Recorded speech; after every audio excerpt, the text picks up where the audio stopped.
Será que a GenAI vai tornar os desenvolvedores 10 vezes melhores e mais produtivos? Então nesse vídeo a gente vai analisar alguns artigos e algumas opiniões sobre esse tema.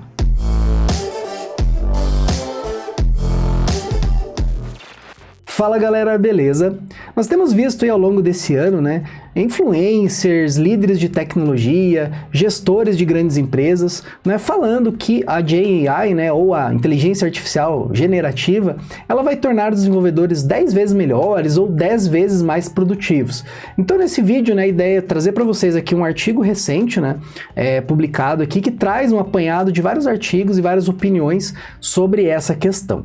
Então uma das coisas que a gente tem que pensar é, será que isso é verdade? Será que a GenAI vai tornar o desenvolvedor 10 vezes melhor ou 10 vezes mais produtivo? Será que a produtividade da empresa vai melhorar 10 vezes? E a grande questão, será que a empresa ela vai contratar 10 vezes menos, porque aí agora se eu tenho desenvolvedores que são 10 vezes melhor, talvez eu não precise contratar tantos desenvolvedores, ou será, enfim, qual é essa dinâmica e como que isso vai funcionar. Então nesse vídeo a gente vai falar um pouquinho sobre um artigo aqui publicado pelo Gary Marcus, que é um pesquisador, um cientista na área também de inteligência artificial, já escreveu livros sobre a área, e é uma pessoa que é bem relevante aqui nessa questão de opiniões em relação à GenAI. Então obviamente os impactos disso no desenvolvimento do software. Então já aproveita, já deixa o like aqui no vídeo para apoiar o canal e ajudar ele a ser impulsionado dentro do YouTube. E também se você é novo por aqui, eu peço que você se inscreva, te convido a se inscrever para ficar atualizado toda semana de novos vídeos sobre tecnologia e o mercado de desenvolvimento de software. Bem pessoal, então eu tenho visto aí vários vídeos de influencers, de gestores, de empresas falando sobre essa questão da GenAI versus a produtividade, e eu ainda não tinha apresentado esse tema aqui no canal, então eu resolvi, encontrei esse artigo aqui do Gary Marcus, falando, desculpe, mas a GenAI ela não vai tornar, a programação 10 vezes melhor, ou vai melhorar a programação em 10 vezes. Então ele traz aqui um apanhado de artigos, aqui notícias em relação a isso, e a gente vai falar um pouquinho nesse vídeo, tá? Então eu acho bem interessante, e eu acho que sempre a gente tem que pensar aqui em 3 cenários, que são importantes pra gente manter na cabeça aqui quando for iniciar essa discussão. Então esse hype, geralmente, isso é uma opinião minha, mas é o que eu tenho visto, geralmente esse hype é gerado ali por líderes e gestores de empresas e não necessariamente por pessoas técnicas. Então isso é uma coisa que a gente vê, Tem até o vídeo lá do Fábio Akita, que ele fala, da questão que às vezes essas pessoas elas têm uma empolgação muito inversamente proporcional, ao conhecimento que elas têm, de como a IA realmente funciona. Então a gente precisa sempre colocar esse contexto na nossa cabeça.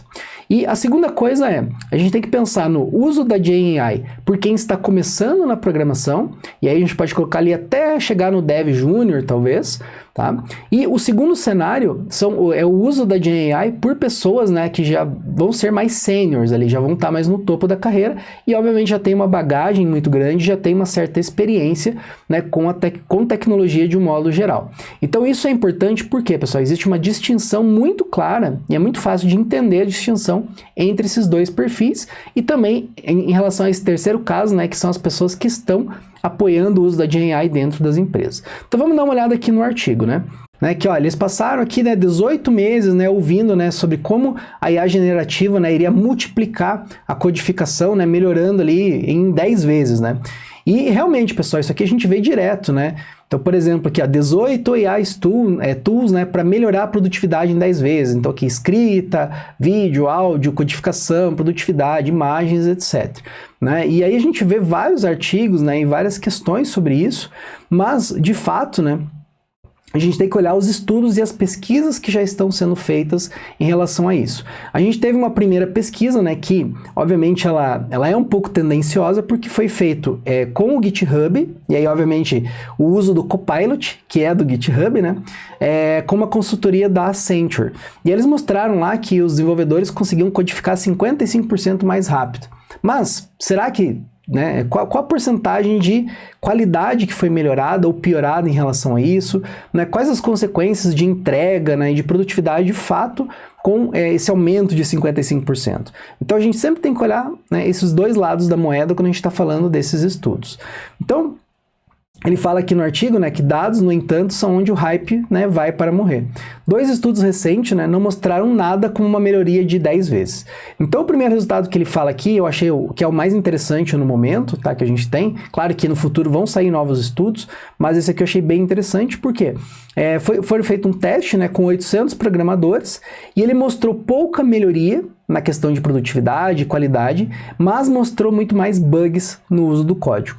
Então eles mostram aqui, né, que obviamente é um caso de uso, né, bem recente, né, da questão da AI, mas eles mostram aqui, né, que muitos desenvolvedores eles falam, né, que esses assistentes de codificação, como por exemplo o GitHub Copilot, ele tende a oferecer, né, mais produtividade, mas eles mostram aqui, por exemplo, que o output não é de fato o que está sendo mostrado. Então, nesse estudo aqui que eles fizeram, foi na Uplist, se eu não me engano, ou na Upwork, não lembro agora onde foi feito aqui o estudo, mas aqui é na Uplevel, tá? Na Uplevel, e eles usam, né, então usaram o GitHub Copilot lá, e eles notaram, né, que houve uma introdução de 41% mais bugs no código. Então, provavelmente, né, aqui tem a questão que eu falei para vocês do perfil.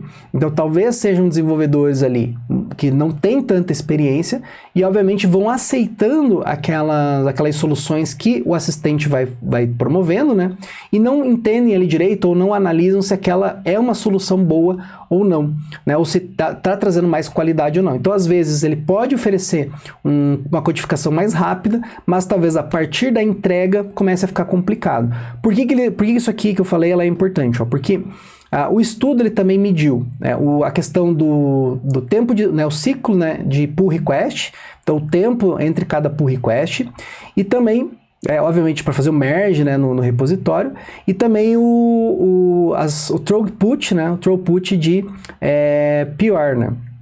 Então, ou seja, o tempo ali que também vai levar para fazer o número de pull requests, né? E eles, obviamente, verificaram ali que não teve tanta melhoria em relação a isso. Uma outra coisa nesse estudo ali, se a gente acessa, que é interessante notar, é que eles falam que a partir de agora, o desenvolvedor ele está mais perdendo tempo nesses PRs para fazer a análise do código. Justamente porque talvez a gente não tenha uma confiabilidade no que o assistente de IA está entregando ali no código. Então, como eu falei, tem essa distinção, né, entre ali a questão do júnior e a questão do sênior. E isso vai de link, né, traz o link aqui com a segunda, né, com o segundo estudo, né. Então, outro estudo, né, um pouco mais positivo, não analisou os bugs, mas mostra uma melhoria moderada, 26%, e ele fala aqui, né, não 1000%, para desenvolvedores juniores e apenas ganhos marginais para desenvolvedores sêniors. Basicamente aqui a ideia que eles fizeram. E esses estudos aqui, né, todos eles fizeram um grupo de controle e um grupo, né, que usou a IA. Então o grupo de controle não usou a IA e o grupo, né, de teste ali de fato usou a IA. Então o que eles mostraram aqui, né? Que eles tiveram um aumento ali de 26%, né, no número de tarefas completadas, mas obviamente, né, eles mostram aqui, ó, que menos desenvolvedores experientes mostraram então uma alta adoção, né, e realmente ganhos de produtividade. Então isso vai em encontro ali do que eu falei no início do vídeo, né? Então geralmente o que acontece? O desenvolvedor ali que está iniciando, até ali o cargo de júnior, até um pouquinho, né, além do cargo de júnior, geralmente ele não tem uma experiência tão grande em entender, né, de fato se aquela solução ali é a melhor solução, né, é a solução ideal para aquele momento. Então isso pode vir, né, a aumentar o número de bugs e eventualmente aumentar a dívida técnica que você vai ter lá no futuro para fazer a manutenção do seu software. Então isso é uma coisa natural. E um caso, né, meu próprio, eu vejo isso nos meus próprios, né, alunos ali no dia a dia, nos treinamentos, né, na capacitação técnica e também na universidade. Então eu vejo que, por exemplo, o Stack Overflow, que antes o pessoal usava para buscar uma solução, fazia uma cópia daquele conteúdo, né, e colava. Eu vejo que isso está sendo substituído, obviamente, pela geração de código dos assistentes, como, por exemplo, o Copilot. E, obviamente, quando você pega um nível de sênior, você começa a notar que essas ferramentas às vezes começam a atrapalhar mais do que ajudar. Justamente porque às vezes ela gera o código e você vê, não, esse código aqui não tá legal, você sabe que vai dar um bug, você sabe que não é a melhor solução. Então às vezes ele mais te atrapalha do que ajuda. E para quem está começando, às vezes é o contrário, né? Parece que ele mais ajuda do que atrapalha. Então justamente é a questão da experiência que está envolvida em você interpretar essa solução. Então quando a gente começa a analisar isso, você vê, por exemplo, nessa questão dos PRs, que acaba que às vezes o gestor ele vai levar mais tempo para fazer a análise do PR, justamente porque ele sabe que talvez aquela solução ali ela vai precisar de uma análise maior, justamente porque pode ter sido gerado por meio de uma IA. Uma outra coisa aqui que ele cita, né, nesse artigo, né, que um outro estudo, né, anterior aqui com modelos anteriores, né, a esses modelos atuais agora que a gente tem em outubro, né, de 2024, que é quando eu estou gravando esse vídeo, ele mostrou, né, que os usuários estão escrevendo códigos menos seguros, né, o que poderia, né, obviamente levar a uma perda, né, de produtividade a longo prazo, justamente pela essa questão, né, de vida técnica, etc. E ele fala aqui, né, que nenhum estudo é perfeito, e como eu falei para vocês, de fato a gente tem que olhar qual a metodologia que foi aplicada, se houve um grupo de teste, um grupo de controle, e uma outra coisa importante é ver as métricas que são utilizadas, porque às vezes é feito algum estudo e esse estudo só é feito, por exemplo, um questionário qualitativo, então você pergunta para o desenvolvedor qual a opinião dele sobre o uso da ferramenta. E aí você não tem um dado concreto, né, realmente, porque vai da opinião da pessoa que está respondendo. Agora, quando você começa a medir o número de bugs, né, o tempo que leva para fazer os PRs, o tempo que leva para você fazer o merge ou para você resolver as tarefas, aí de fato você tem métricas que podem ser melhores, né, de forma quantitativa para você, né, fazer as suas análises. Então ele até cita aqui, né, por exemplo, um tweet aqui de um pesquisador de IA, né, que fala, né, que se você está trabalhando no problema correto, né, e você está usando abordagens ali corretas de estrutura de dados, né, algoritmos, enfim, você tem essa experiência, você já é um desenvolvedor que vai ser 10x, né, que ele está chamando aqui. O resto são detalhes. E aí nesse momento que entra essa questão da experiência. Então, por exemplo, quando você começa a usar a GenAI e você tem uma certa experiência, você começa a notar que a GenAI ela vai te ajudar a tarefas triviais que são repetitivas. Então, por exemplo, você fazer padronização na criação de arquivos, você fazer, por exemplo, tradução de linguagens, você fazer, por exemplo, a formatação de conteúdo. Então, às vezes você tem um texto e você quer gerar o JSON disso. Então, a IA ela vai trabalhar muito bem nessa geração de texto. Então, você dá um input e ela te joga um output. Uma outra coisa legal, geração de casos de teste base. Então, você pega o teu código ali e manda gerar alguns casos de teste, né? Então, ele já te dá uma base sólida para você não ter que ficar fazendo todo esse boilerplate, né, que é necessário, por exemplo, nos testes. Então, esse tipo de tarefa eu vejo que cabe muito bem na inteligência artificial, né, para desenvolvedores que são mais experientes. Então veja que tudo é um trade-off, né? Então às vezes você não vai usar para a solução final, mas você usa para essas tarefas e isso às vezes vai te fazer ganhar uma certa produtividade. Então, obviamente, né, ele fala aqui, né, que o engenheiro, né, 10x, ele requer, né, um entendimento ali, conceitual profundo, né, exatamente o que falta da GenAI. Então, como a gente sabe, a GenAI simplesmente ela vai gerando textos ali, estatisticamente, com base na sua base de código, né, no seu modelo que ela foi treinada para aquilo. Então, obviamente, dependendo da linguagem, para quem já usou para várias linguagens, sabe que tem linguagens que ela não é muito boa. Então, às vezes, ela gera um código lá que não faz sentido nenhum e que nem funciona para aquela linguagem que ela está gerando. E você pega linguagens que são de uso mais comum, como, por exemplo, o JavaScript, às vezes ela acerta mais na geração de dados. Enquanto linguagens mais novas, mais modernas, que você não tem tanta base de conhecimento, ela gera, às vezes, faz aquelas famosas alucinações que a gente vê, né? E ela começa a gerar código que às vezes nem vai funcionar. Então, tudo isso, como eu falei, é uma questão que a gente tem que analisar.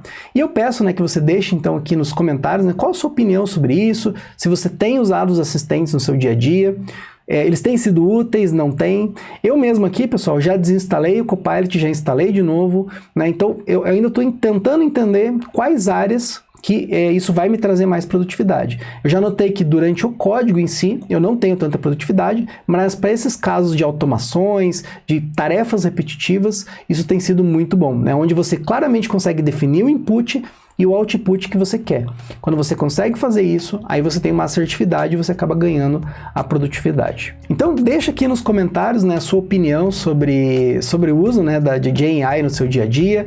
Me fala qual a experiência que você está tendo, se a sua empresa já adotou, quem sabe se a sua empresa obrigou você a utilizar, né, o Copilot ou outra ferramenta. Então deixa aqui a sua experiência aqui nos comentários, que isso com certeza vai agregar aqui para o vídeo, né, para as pessoas que estão, né, assistindo aqui e tentando entender um pouco, né, dessa questão do uso da inteligência artificial no desenvolvimento de software. Então, se você gostou do vídeo, né, deixa o like aqui para apoiar o canal e ajudar ele a crescer no YouTube, se inscreva e compartilhe esse vídeo com seus colegas e também nas suas redes. Eu vejo você no próximo vídeo e até mais!